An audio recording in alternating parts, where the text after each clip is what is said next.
بسم اللہ الرحمن الرحیم۔ السلام علیکم ورحمۃ اللہ وبرکاتہ۔ امید ہے آپ سب ٹھیک ہوں گے، خیریت سے ہوں گے۔ تو آج کی ویڈیو میں ہم جانیں گے کہ قیامت کی آخری نشانیوں کے بارے میں، اور جانیں گے خانہ کعبہ کو کتنی مرتبہ تعمیر کیا گیا، اور خانہ کعبہ کا گرایا جانا اور اس کی شہادت کا واقعہ۔ ہم پروفٹ محمد صلی اللہ تعالیٰ علیہ وسلم کی احادیث میں پیدائش اور قیامت کے دنوں کی نشانیوں کو سمجھیں گے۔ یہ ایک بہت ہی دلچسپ اور ایمان افزا ٹاپک ہے۔ سب سے پہلے ہم قیامت کی نشانیوں پر ایک نظر ڈالتے ہیں۔ جیسے کہ ہمیں قرآن اور حدیث میں بتایا گیا ہے قیامت کی آخری نشانیاں کیا ہوں گی۔ آئیے اس کے بارے میں سنتے ہیں، چلتے ہیں ویڈیو کی طرف۔ قیامت کی نشانی، خانہ کعبہ کو شہید کر دیا جائے گا۔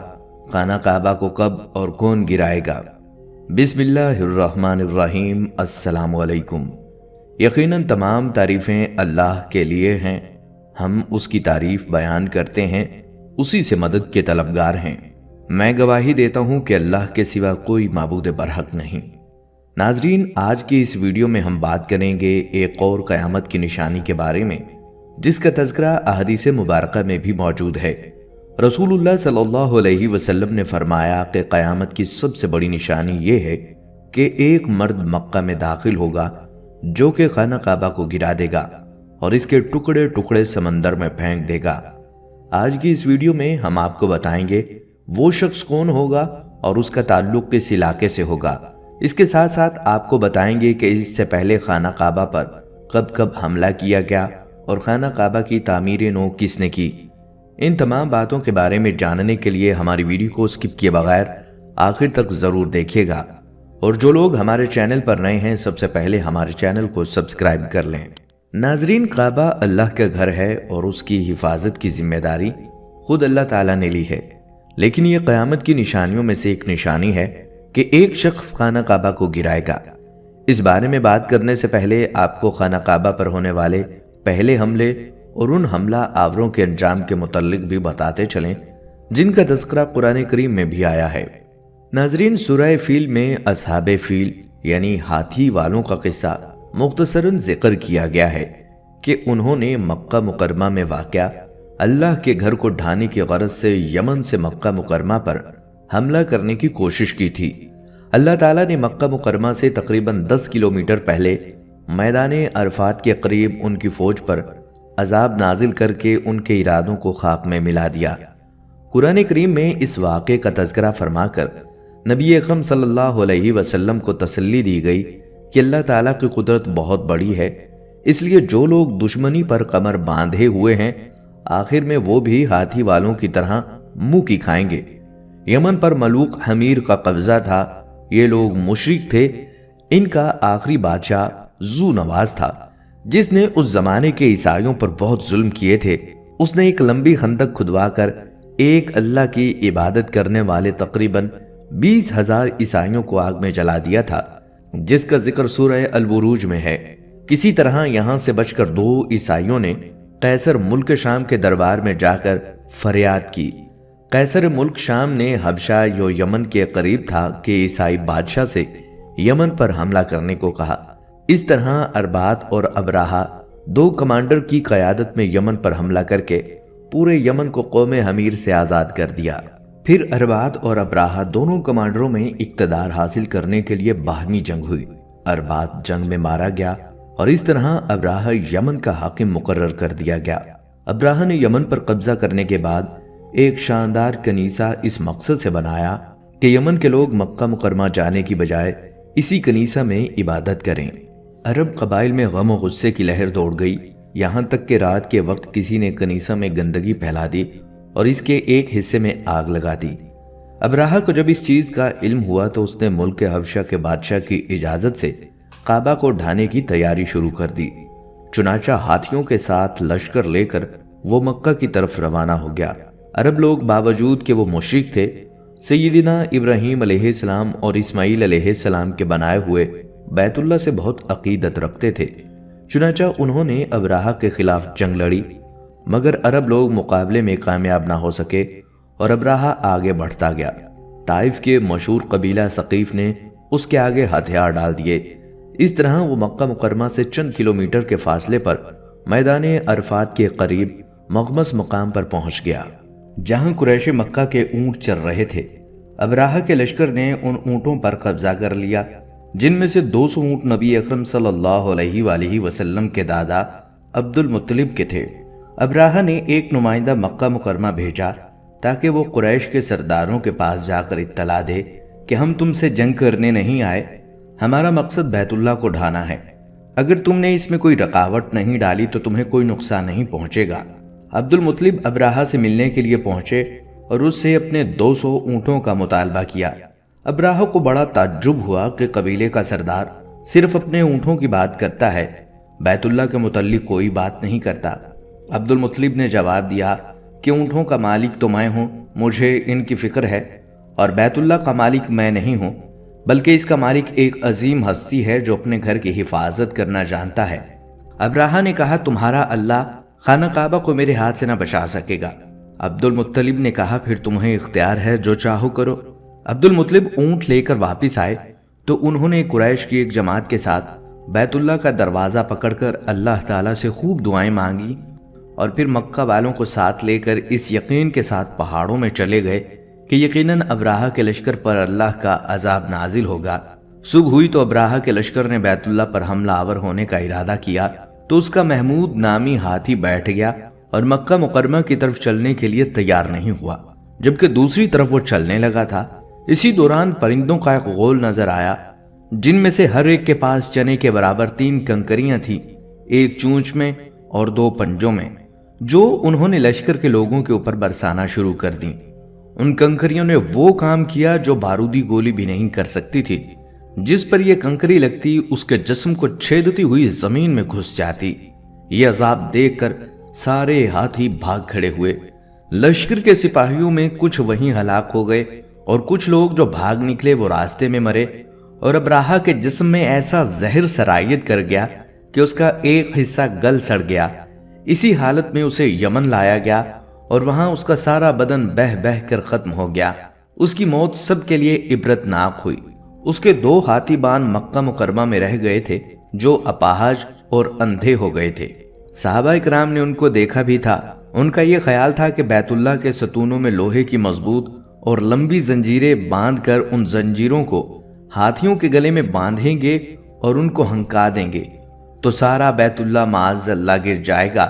یہ اللہ کا نظام ہے کہ ہاتھیوں کا ساتھ لانا ہی ان کی ذلت آمیز شکست کا سبب بنا۔ اس واقعے کی تاریخ اور سن میں مورخین کا اختلاف ہے۔ معتمد قول یہ ہے کہ یہ واقعہ نبی اکرم صلی اللہ علیہ وآلہ وسلم کی ولادت کے سال پیش آیا تھا۔ اصحاب فیل یعنی ہاتھی والوں کے اس واقعے کی وجہ سے عربوں میں اللہ کے گھر اور اس کی نگرانی کرنے والے قبیلہ قریش کی اہمیت اور عظمت بڑھ گئی، چنانچہ وہ ان سے کوئی چھیڑ چھاڑ نہیں کرتے تھے اور اس طرح ان کے سفر کسی بھی خطرے سے خالی تھے۔ غرض یہ کہ قبیلہ قریش کے لوگ سال میں 2 سفر کیا کرتے تھے۔ انہی سفروں کا ذکر اللہ تعالیٰ اگلی صورت مبارکہ میں کر رہے ہیں۔ ناظرین، خانہ کعبہ جس طرح ہمیں آج نظر آتا ہے یہ ویسا نہیں ہے جو حضرت ابراہیم علیہ السلام اور حضرت اسماعیل علیہ السلام کے دور میں دوبارہ تعمیر ہوا۔ وقت کے ساتھ ساتھ پیش آنے والے قدرتی آفات اور حادثات کی وجہ سے اس کو دوبارہ تعمیر کرنے کی ضرورت پڑتی رہی۔ بے شک ہم سب جانتے ہیں کہ خانہ کعبہ کی دوبارہ تعمیر کا ایک بڑا حصہ نبی اکرم صلی اللہ علیہ وآلہ وسلم کی زندگی میں نبوت ملنے سے قبل ممکن ہو چکا تھا۔ یہ وہ وقت تھا جب نبی اکرم صلی اللہ علیہ وآلہ وسلم نے ایک بڑی خون ریزی کو اپنی دور اندیشی سے روکا تھا۔ ایک بڑے کپڑے میں حجر اسود کو رکھ کر ہر قبیلے کے سردار سے اٹھوایا تھا۔ اس کے بعد آنے والے وقت میں کئی مرتبہ خانہ کعبہ کی تعمیر ہوتی رہی۔ آخر میں خانہ کعبہ کی تفصیل سے آرائش 1996 میں ہوئی تھی، جس کے نتیجے میں بہت سارے پتھروں کو ہٹا دیا گیا تھا اور بنیاد کو مضبوط کر کے نئی چھت ڈالی گئی تھی۔ یہ اب تک کی آخری بڑی تعمیر ہے اور اب خانہ کعبہ کی عمارت کو پہلے سے کہیں زیادہ مضبوط تصور کیا جاتا ہے۔ کعبہ شریف ہر زمانے میں ایک معظم و محترم عمارت بن کر قائم رہا ہے۔ کسی بھی زمانے میں، چاہے وہ زمانہ اسلام سے قبل کا ہو یا اسلام کے بعد کا، کعبہ شریف کی عزت، عظمت اور احترام میں کبھی بھی کسی طرح کی کمی نہیں آئی۔ البتہ جن کے ہاتھ میں اس بیت معظم کا باغ دوڑ گیا ہے انہوں نے بہت ہی احترام اور عزت کے ساتھ اس ذی عظمت عمارت کو سنبھالا ہے۔ بعض وقت مخالفین اور معاندین کی جانب سے کعبہ شریف کی حرمت و عزت پامال کرنے کی کوشش ضرور کی گئی، لیکن ان کا چال و فریب انہی کے منہ پر گرا، کیونکہ اس مکان ظاہر کو اللہ تبارک و تعالی نے تمام دوسری عبادت گاہوں اور تمام مساجد سے افضل قرار دیا ہے۔ اس جگہ پر عبادت کو دوسری جگہوں پر عبادت سے 1000 گنا افضل بنایا ہے اور اس کے اجر و ثواب میں بھی کئی گنا زیادہ مقرر کیا گیا ہے۔ زمانہ گزرنے کے ساتھ ساتھ تعمیر کعبہ میں ضرور تبدیلیاں آئیں اور چند وجوہات ضروریہ کی بنیاد پر کعبہ شریف کو کئی مرتبہ تعمیر نو بھی کیا گیا۔ اس موضوع میں ہم تعمیر کعبہ کے مختلف مراحل مع زمانہ تاریخی پس منظر سے روشنی ڈالنے کی کوشش کریں گے۔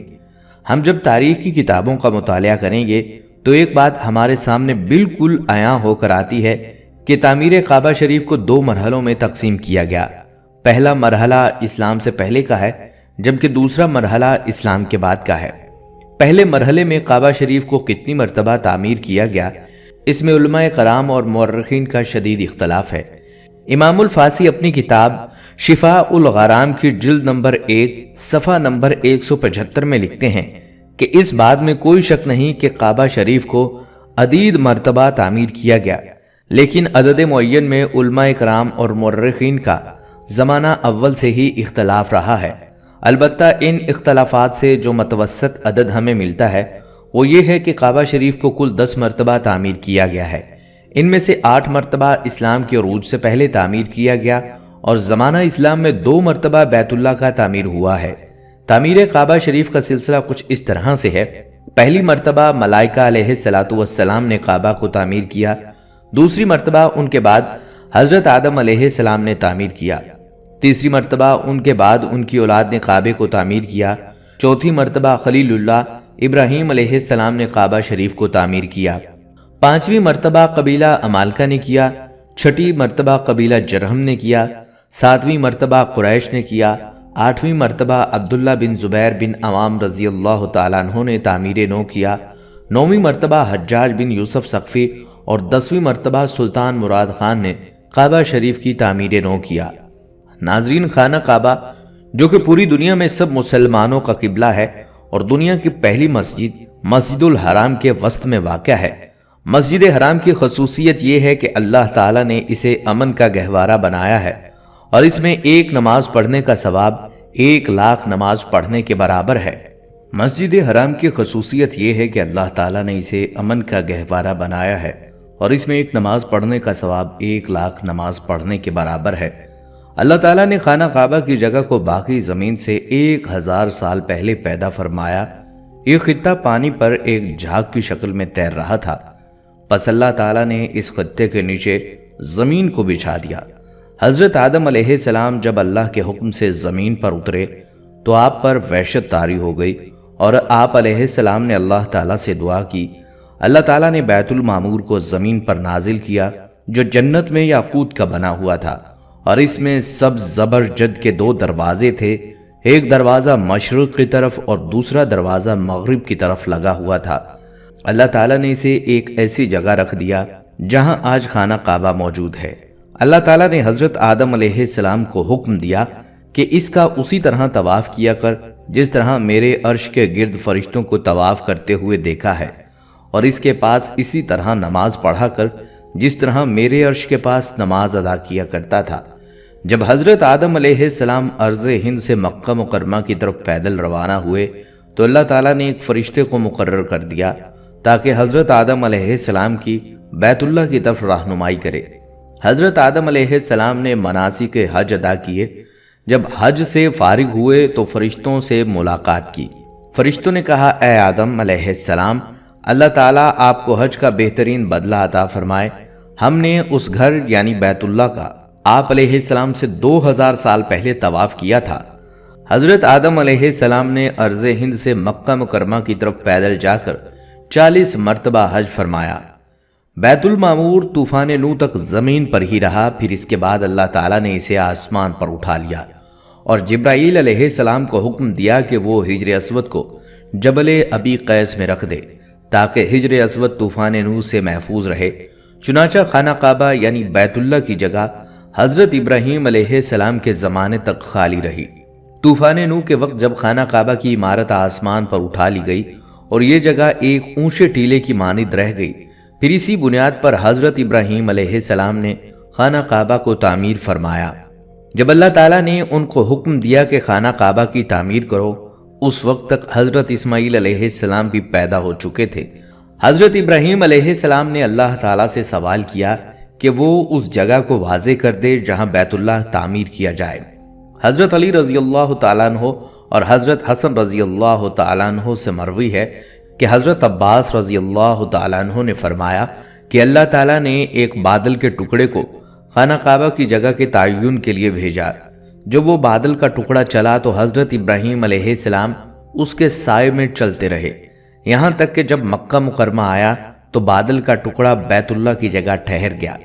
یہاں حضرت ابراہیم علیہ السلام کو آواز دی گئی کہ بادل کے ٹکڑے کے سائے کے نیچے خانہ کعبہ یعنی بیت اللہ کی تعمیر کرو، نہ اس میں کمی کرو اور نہ اس میں زیادتی کرو۔ خانہ کعبہ کی جگہ کا تعین اور ظاہر ہونے کے بعد حضرت ابراہیم علیہ السلام نے خانہ کعبہ کی تعمیر شروع کی۔ حضرت اسماعیل علیہ السلام پتھر لا لا کر دیتے۔ خانہ کعبہ کی تعمیر 5 پہاڑوں طور سینا، جبل زیتون، جبل لبنان جو ملک شام میں ہے، جبل جودی اور جبل ہیرا جو مکہ میں واقع ہے کے پتھروں سے کی گئی، اور باقی پہاڑوں کے پتھروں سے بیت اللہ کی دیواریں بلند کی گئیں۔ جب حضرت ابراہیم علیہ السلام نے ہجر اسود کی جگہ تک بیت اللہ کی تعمیر مکمل کر لی تو اپنے بیٹے اسماعیل علیہ السلام سے فرمایا، میرے پاس ایک بہترین اور خوبصورت پتھر لاؤ جو لوگوں کے لیے بطور علامت برقرار رہے۔ حضرت اسماعیل علیہ السلام ایک پتھر لائے۔ حضرت ابراہیم علیہ السلام نے فرمایا، اس سے بھی اچھا پتھر لاؤ۔ چنانچہ حضرت اسماعیل علیہ السلام پتھر کی تلاش میں نکلے تو جبل ابو قیس سے آواز آئی کہ اے ابراہیم، تیرے لیے میں نے ایک امانت رکھی ہے، پس تو اس کو لے لے۔ حضرت ابراہیم علیہ السلام ہجر اسود کو لائے اور اسے اس کی جگہ پر رکھ دیا۔ مسلمانوں کے نزدیک یہ پتھر بہت مقدس اور متبرک ہے۔ جو مسلمان حج کرنے جاتے ہیں ان کے لیے لازم ہے کہ طواف کرتے ہوئے ہر بار ہجر اسود کو بوسہ دیں۔ اگر ہجوم زیادہ ہو تو دور سے ہاتھ کے اشارے سے بوسہ دیا جا سکتا ہے۔ جب خانہ کعبہ کی دیواریں ہاتھ جتنی بلندی تک چن لی گئیں تو حضرت اسماعیل علیہ السلام ایک پتھر لائے جس پر کھڑے ہو کر حضرت ابراہیم علیہ السلام نے دیواریں مزید بلند کرنا شروع کر دیں۔ روایت ہے کہ جوں جوں دیوار اونچی ہوتی جاتی تھی یہ پتھر آپ ہی آپ بلند ہوتا جاتا تھا، اور جب ابراہیم علیہ السلام اس پتھر سے اترنا چاہتے تھے تو نیچے ہو جاتا تھا۔ اس پتھر پر حضرت ابراہیم علیہ السلام کے قدموں کے نشانات اول اسلام سے اب تک موجود ہیں۔ پتھر اس زمانے سے حضرت عمر فاروق رضی اللہ تعالیٰ عنہ کے دور خلافت تک کعبہ کی دیوار کے ساتھ چپکا رہا۔ پھر اس پتھر کو حضرت عمر فاروق رضی اللہ تعالیٰ عنہ نے خانہ کعبہ سے کچھ دور کر دیا تاکہ طواف کے وقت رکاوٹ نہ بنے، جسے مقام ابراہیم کہا جاتا ہے۔ قول رائج کے مطابق کعبہ شریف کو اسلام سے قبل کل 4 مرتبہ تعمیر کیا گیا۔ اول حضرت ابراہیم علیہ السلام نے تعمیر فرمایا، اور اس کا ذکر ہمیں قرآن و حدیث میں بھی ملتا ہے کہ حضرت آدم علیہ السلام نے اللہ تبارک و تعالیٰ کے حکم سے کعبہ شریف کی تعمیر کی۔ حضرت ابراہیم علیہ السلام نے جب کعبہ کو تعمیر کیا تھا تو انہوں نے کعبہ کو 9 گز یعنی 4.5 میٹر اونچا رکھا۔ مشرق کی جانب سے بیت اللہ کی لمبائی کو 32 گز یعنی 16 میٹر رکھا، مغرب کی جانب سے 31 گز یعنی 15.5 میٹر، شمال کی جانب سے 20 گز یعنی 10 میٹر اور جنوب کی جانب سے 23 گز یعنی 11 میٹر لمبائی رکھی۔ انہوں نے تعمیر کعبہ کے وقت کعبہ کے اوپر چھت نہیں بنائی بلکہ 2 دروازے بنا دیے جو کہ زمین سے بالکل متصل تھا۔ دوسری اور تیسری مرتبہ کعبہ شریف کی تعمیر کی ذمہ داری بنو عمالقہ اور بنو جرہم نے بالترتیب کی اور کعبہ شریف کی تعمیر نو کو تشکیل دیا۔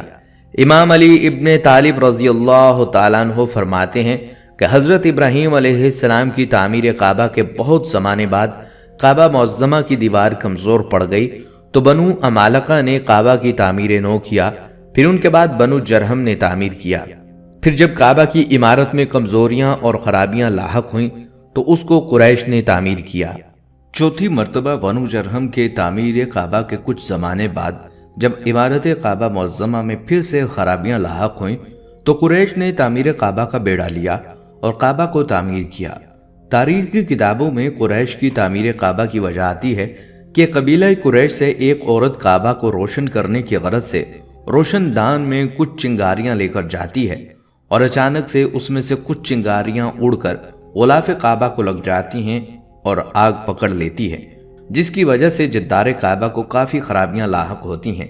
تو یہ دیکھ کر قریش کے اندر بہت دہشت پھیل جاتی ہے، اگر وہ کعبہ کی تعمیر نہیں کریں گے تو ان پر عذاب الہی کا قہر آئے گا، اور اسی بنا پر قریش آگے بڑھ کر کعبہ کی تعمیر نو پر اکٹھے ہوتے ہیں اور اس کے لیے صرف حلال مال جمع کرتے ہیں۔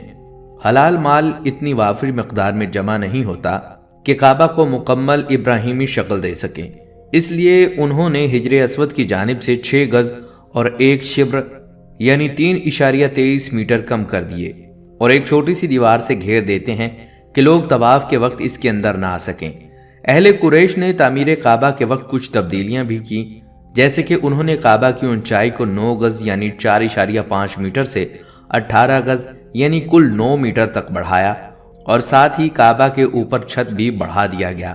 باب غریبی کو بند کر دیا گیا، جبکہ باب شرقی کی اونچائی کچھ بڑھا دی گئی۔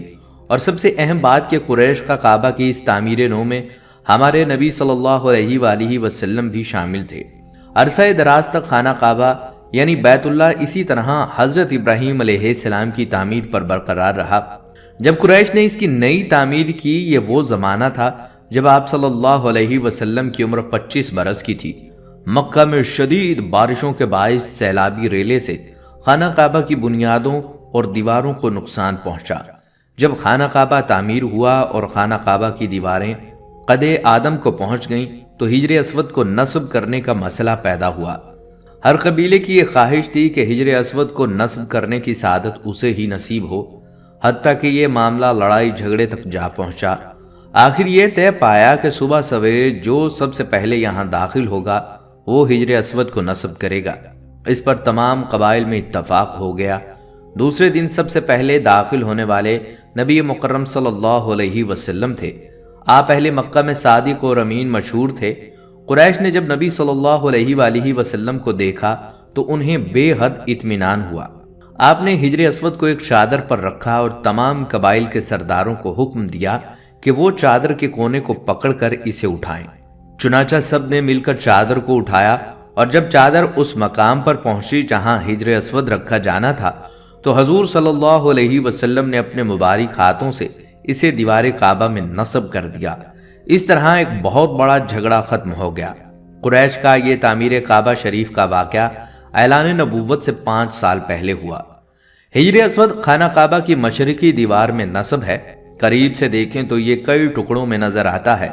حجر اسود کے بارے میں حضرت عباس رضی اللہ تعالیٰ عنہ کی ایک روایت کے مطابق حجر اسود جنت کا پتھر ہے۔ جس وقت یہ پتھر آیا تھا اس وقت یہ دودھ سے زیادہ سفید تھا، لیکن بنی آدم کے گناہوں نے اسے سیاہ کر دیا۔ تعمیر کعبہ شریف کے دوسرے مرحلے میں کل 3 دور ہیں۔ پہلا دور عبداللہ بن زبیر رضی اللہ تعالیٰ عنہ کا، جب اموی خلافت کا تخت امیر معاویہ رضی اللہ تعالیٰ عنہ کے بعد ان کے بیٹے یزید کو ملا تو اس نے سن 64 ہجری میں حسین بن نمیر کی قیادت میں حجاز میں عبداللہ بن زبیر رضی اللہ تعالیٰ عنہ کا تختہ پلٹنے کے لیے ایک بڑی فوج کو بھیجا۔ عبداللہ بن زبیر رضی اللہ تعالیٰ عنہ کا تختہ پلٹ کر پورے حجاز کو خلافت اموی کے تحت شامل کرنے کے لیے یزید کی فوج مکہ کا محاصرہ کر لیتی ہے، اور یہ محاصرہ کئی دنوں تک جاری رہتا ہے۔ محاصرہ کے دوران حسین بن نمیر نے منجنیق اور توپ کے ذریعے مکہ پر حملہ کیا، جس کی وجہ سے خانہ کعبہ پر کافی اثر پڑا اور خانہ کعبہ کی دیواریں بالکل کمزور ہو گئیں۔ محاصرہ کے 17 دن بعد یزید بن معاویہ کا انتقال ہو جاتا ہے تو اس کی فوج حصار مکہ کو ختم کر کے شام کی طرف لوٹ جاتی ہے۔ اس کے بعد حضرت عبداللہ بن زبیر رضی اللہ تعالیٰ عنہما نے خانہ کعبہ کو تعمیر نو کیا، اور بالکل اسی طرح کیا جس طرح حضرت ابراہیم علیہ السلام نے تعمیر فرمایا تھا۔ حضرت عبداللہ بن زبیر رضی اللہ تعالیٰ عنہ نے تعمیر کعبہ کے وقت اس کی اونچائی کو 27 گز یعنی 13.5 میٹر بڑھا دیا۔ قریش نے مال وافر نہیں ہونے کی وجہ سے جس جگہ کو خانہ کعبہ سے منفرد کیا تھا اس کو دوبارہ خانہ کعبہ میں ملا دیا۔ دوسرا دور حجاز بن یوسف ثقفی کا ہے۔ یزید بن معاویہ کے بعد عبد الملک بن مروان خلافت اموی کا خلیفہ مقرر ہوتا ہے۔ عبد الملک بن مروان حجاج بن یوسف ثقفی کی قیادت میں ایک بڑی فوج کو تشکیل دیتا ہے اور انہیں مکہ کی طرف روانہ کر دیتا ہے تاکہ عبداللہ بن زبیر کے تخت کو پلٹ سکے۔ جب حجاج اپنی فوج کے ساتھ مکہ پہنچتا ہے تو اس نے جو عبد الملک بن مروان کے خلاف گیا تھا اور اس کی بیعت نہیں کی، ان کے خلاف اعلان جنگ کر دیا، اور اسی جنگ میں حجاج نے عبداللہ بن زبیر رضی اللہ تعالیٰ عنہما کا سر قلم کر دیا اور پھر ان کے سر کے ساتھ پورے مکہ مکرمہ میں چکر لگایا، اور پھر 74 ہجری میں حجاج نے خانہ کعبہ کی تعمیر نو کو دہرایا اور نئے انداز میں خانہ کعبہ کی تعمیر کروائی۔ اس نے خانہ کعبہ کے مغربی دروازے کو بند کروا دیا جبکہ مشرقی دروازے کی اونچائی کو اور زیادہ بڑھا دیا، شمالی دیوار کو منہدم کر دیا اور خانہ کعبہ سے 6 گز اور 1 شبر زمین کو الگ کر دیا۔ ناظرین، یہاں ایک اہم بات آپ کو بتاتے چلیں کہ حضرت عبداللہ بن زبیر رضی اللہ تعالیٰ عنہ نے اپنے زمانے میں کعبہ کی تعمیری طریقے پر کروائی جیسا کہ حضور صلی اللہ علیہ وآلہ وسلم کی خواہش تھی، جس کے بارے میں انہیں ان کی خالہ حضرت عائشہ رضی اللہ تعالیٰ عنہا نے بتایا تھا۔ حجاز بن یوسف نے 73 ہجری میں عبداللہ بن زبیر رضی اللہ تعالیٰ عنہ کو شہید کر ڈالا اور خلیفہ وقت عبد الملک بن مروان کو تعمیر کعبہ کے بارے میں ایک خط لکھا۔ اس نے خیال ظاہر کیا یہ تعمیر عبداللہ بن زبیر نے اپنی طرف سے کی ہے، چنانچہ خلیفہ عبد الملک نے حجاج بن یوسف کو خانہ کعبہ کی تعمیر پہلی حالت پر لوٹانے کا حکم دیا۔ جب خلیفہ عبد الملک بن مروان کو معلوم ہوا کہ عبداللہ بن زبیر رضی اللہ تعالیٰ عنہ خانہ کعبہ کی تعمیر کے بارے میں حضرت عائشہ رضی اللہ تعالیٰ عنہ سے مشورہ لے کر انہوں نے اس کی تعمیر کی تھی اور یہ تعمیر حضور صلی اللہ علیہ وآلہ وسلم کی خواہش کے عین مطابق ہوئی تھی، تو اسے خانہ کعبہ کو دوبارہ تعمیر کروانے والے اپنے حکم نامے پر بے حد افسوس ہوا کہ کاش میں اس کو اسی حالت پر چھوڑ دیتا تو بہتر ہوتا۔ تیسرا دور سلطان مراد خان یعنی خلافت عثمانیہ کے سلطان ہیں۔ سلطان محمد فاتح جنہوں نے قسطنطنیہ فتح کیا انہی کے فرزند ہیں۔ سلطان مراد خان کا دور خلافت سن 1032 ہجری سے 1050 ہجری تک ہے۔ سن 1939 میں مکہ مکرمہ میں جب شدید بارش کی وجہ سے سیلاب آیا اور یہ سیلاب خانہ کعبہ اور مسجد الحرام تک پہنچ کر کافی خرابیاں لایا۔ اسی سیلاب میں خانہ کعبہ کی شامی دیوار گر گئی اور مغربی اور مشرقی دیواروں کا بعض حصہ بھی گر گیا تھا، تو سلطان مراد خان نے خانہ کعبہ کے مغربی اور شمالی دیواروں کو گرا کر خانہ کعبہ کی تعمیر از سر نو کی۔ بہت ہی خوبصورت انداز میں کعبہ شریف کی تعمیر ہوئی اور دور حاضر تک وہی تعمیر شدہ کعبہ شریف باقی ہے۔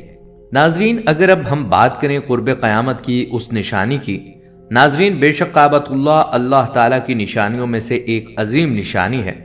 جب تک یہ قائم ہے دنیا باقی ہے، جب اس کو گرا دیا جائے گا دنیا تباہ و برباد ہو جائے گی اور قیامت برپا ہو جائے گی۔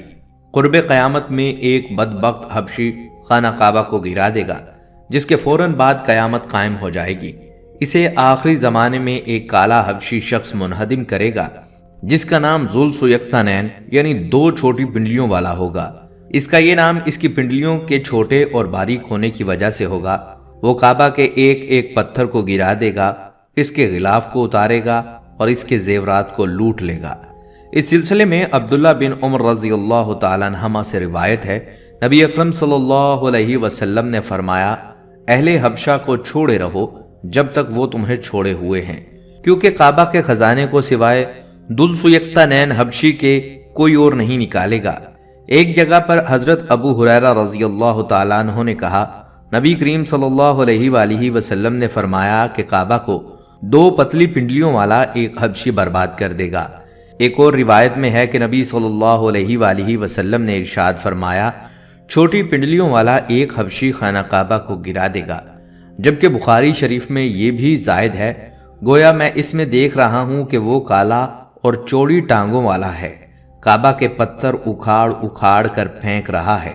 سیدنا عبداللہ بن عمر رضی اللہ تعالیٰ عنہ بیان کرتے ہیں کہ رسول اللہ صلی اللہ علیہ وسلم نے فرمایا، کعبے کو چھوٹی اور پتلی پنڈلیوں والا ایک حبشی برباد کرے گا۔ وہ اس کے زیورات لوٹے گا اور اسے غلاف سے محروم کر دے گا۔ میں گویا اس کو دیکھ رہا ہوں، گنجا، ٹیڑھے ہاتھ پاؤں والا، کعبے کو اپنے بیلچے اور کدال کے ذریعے سے ڈھا رہا ہے۔ حدیث میں ہے کہ اس کے سر پر بال نہیں ہوں گے، جوڑوں میں ٹیڑھا پن ہوگا، گویا وہ اپنی جگہ سے ہٹے ہوئے ہوں گے، یعنی وہ اپنے پھاوڑے سے گرائے گا۔ پھاوڑا لوہے کا ایک آلہ ہے جو زراعت میں استعمال ہوتا ہے۔ ایک حدیث میں آپ صلی اللہ علیہ وآلہ وسلم کا ارشاد مبارک ہے، ایک وقت آئے گا جب اس گھر کی حرمت کو اس کے رہنے والے ہی پامال کر دیں گے۔ سیدنا ابو ہریرہ رضی اللہ تعالیٰ عنہ سے روایت ہے کہ رسول اللہ صلی اللہ علیہ وآلہ وسلم نے فرمایا، ایک شخص، یعنی اس شخص سے مراد امام مہدی ہیں، کی حجر اسود اور مقام ابراہیم کے درمیان بیعت کی جائے گی۔ اس گھر کی حرمت کو اس کے رہنے والے ہی پامال کریں گے، اور جب ایسا ہوگا تو پھر عربوں کی ہلاکت اور بربادی کے بارے میں پوچھا نہ جائے گا۔ پھر حبشہ سے ایک لشکر آئے گا جو کعبہ کو تباہ و برباد کر دے گا۔ اس تباہی کے بعد پھر اللہ کا یہ گھر کبھی آباد نہ ہو سکے گا، یہی لوگ اس کا خزانہ بھی نکال کر لے جائیں گے۔ کعبہ پر حملہ کرنے کے حوالے سے ایک اور حدیث بھی ملتی ہے جس کی راویہ حضرت عائشہ رضی اللہ تعالیٰ عنہ ہیں۔ ام المومنین حضرت عائشہ صدیقہ رضی اللہ تعالیٰ عنہ کہتی ہیں، رسول اللہ صلی اللہ علیہ وآلہ وسلم نے فرمایا، ایک فوج بیت اللہ پر چڑھائی کرے گی اور وہ زمین میں دھنسا دی جائے گی۔ یہ قیامت کے بالکل نزدیک ہوگا۔ اللہ ہر مسلمان کو اس وقت کے فتنے سے بچائیں۔ ناظرین، واقعہ اصحاب الفیل کے زمانے میں مکہ والے کافر تو تھے مگر بیت اللہ کی تعظیم کرتے تھے، اس کی حرمت پامال نہیں کرتے تھے۔ اس لیے اللہ تعالیٰ نے کعبہ کو ابراہہ اور اس کے لشکر سے بچایا۔ جہاں تک اس حبشی کا معاملہ ہے جو کعبہ شریف کو گرانے آئے گا، تو وہ کعبہ کو گرانے میں اس وقت کامیاب ہو سکے گا جب مقامی لوگ بھی کعبہ کی حرمت کو پامال کرنا شروع کر دیں گے اور اس کی حرمت کا پاس نہیں کریں گے۔ جب وہ بیت اللہ کی خدمت اور اہتمام سے پہلو تہی کریں گے تو اللہ تعالیٰ ان کی مدد سے ہاتھ کھینچ لے گا۔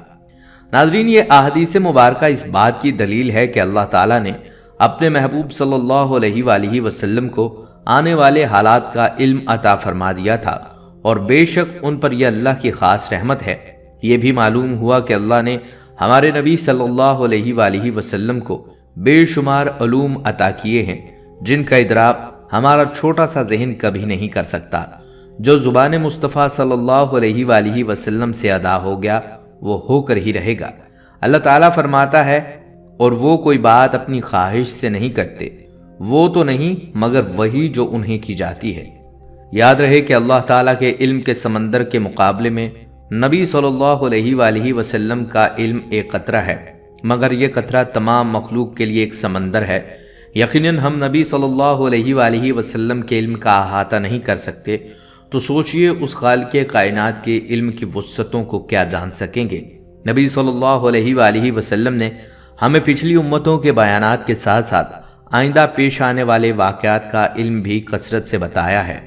ناظرین، یہ تھی ہماری آج کی ویڈیو۔ امید کرتے ہیں کہ آپ کو ہماری ویڈیو پسند آئی ہوگی۔ اگر آپ کو ہماری ویڈیو پسند آئی ہے تو آپ سے گزارش کرتے ہیں کہ آپ ہمارے چینل کو ضرور سبسکرائب کر لیں اور ساتھ لگے بیل کو بھی پریس کر لیں تاکہ آپ کے پاس ہماری آنے والی مزید معلوماتی ویڈیوز کا نوٹیفیکیشن بر وقت ملتا رہے۔ سبسکرائب کے ساتھ ساتھ ہماری ویڈیو کو لائک بھی کریں اور اپنی قیمتی رائے کا اظہار کمنٹس میں ضرور کریں۔ کمنٹس میں آپ اپنے سوالات بھی ہم تک پہنچا سکتے ہیں۔ اللہ تعالیٰ آپ کو اپنی حفظ و امان میں رکھے، آمین۔ تو یہ تھی آج کی ہماری ویڈیو، جس میں ہم نے دیکھا کہ خانہ کعبہ کا شہید ہونا قیامت کی نشانیوں میں سے ایک نشانی ہے۔ یہ واقعہ ہمیشہ کے لیے یاد دلاتا ہے کہ دنیا کے تمام عظیم اثر بھی ایک دن ختم ہو جائیں گے۔ اللہ کی قدرت کا کوئی شمار نہیں۔ اللہ تعالیٰ ہر چیز پر قادر ہے اور اس کی قدرت ہر جگہ اور ہر چیز میں نظر آتی ہے۔ کچھ مثالیں اللہ کی قدرت کے ذریعے ہمیں یاد دلاتی ہے کہ ہم کتنے چھوٹے اور اللہ کی شان کتنی عظیم ہے۔ اللہ کی قدرت ہر چیز پر حاوی ہے، وہ ہر چیز کو دیکھنے والا ہے اور سب کچھ اس کی مرضی کے مطابق ہوتا ہے۔ ہمیں اللہ سبحانہ و تعالیٰ کی قدرت کو سمجھنے کے لیے اپنی زندگی کو اسی کے حکم کے مطابق گزارنی چاہیے اور اس کے شکر گزار بندے بننا چاہیے۔ اس لیے ہمیں اپنی زندگی کو ایمان اور عمل کے ساتھ گزارنی چاہیے تاکہ ہم اپنے رب کے سامنے سرفراز ہو سکیں۔ ویڈیو پسند آئے تو ویڈیو کو لائک شیئر اینڈ سبسکرائب ضرور کیجیے گا. جزاک اللہ خیر فار واچنگ. السلام علیکم ورحمۃ اللہ وبرکاتہ.